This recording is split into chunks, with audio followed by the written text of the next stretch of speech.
Long ago, in ancient Egypt, a powerful king named Solomon ruled from a grand palace beside the Nile River.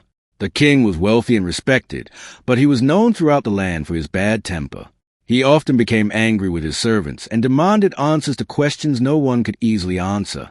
One evening, as the sun disappeared beyond the desert and stars filled the sky, the king sat outside his palace on a golden throne. He loved astronomy and spent many nights studying the heavens. The king stared at the stars and frowned. "Servants," he shouted. The servants quickly bowed. "Bring my royal astronomer at once." A few moments later, an elderly astronomer arrived carrying several papyrus scrolls. The king pointed toward the sky. "Tell me," he said, "where does God live? Is he among those stars? What happens after people die?"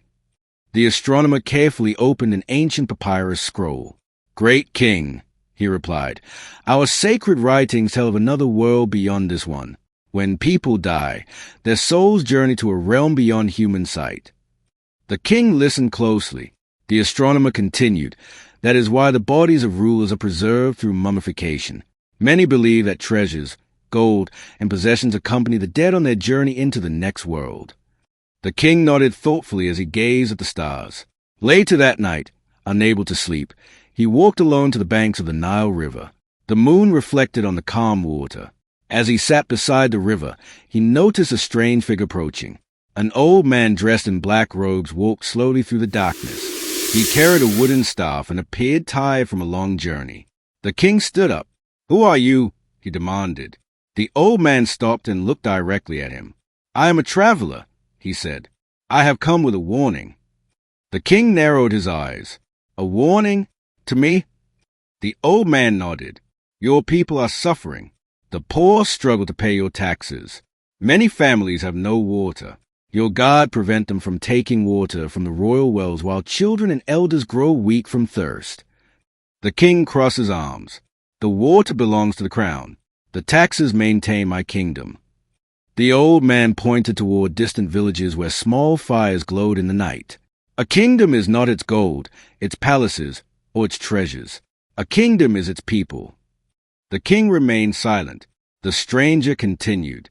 "If you continue to burden the poor and deny water to those in need, heaven will judge your actions. No treasure buried with your body will save you from the consequences of injustice." A cold wind swept across the Nile. The king remembered the astronomer's words about the journey after death. "What if I change?" the king asked quietly. The old man's expression softened.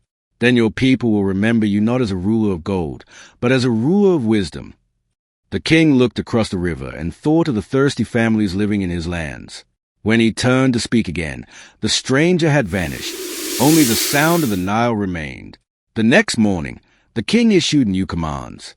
Taxes on the poorest families were reduced, and the royal wells were open to everyone. As the years passed, the people prospered, and the king's name was remembered not for his wealth, but for the night he listened to a warning beside the Nile.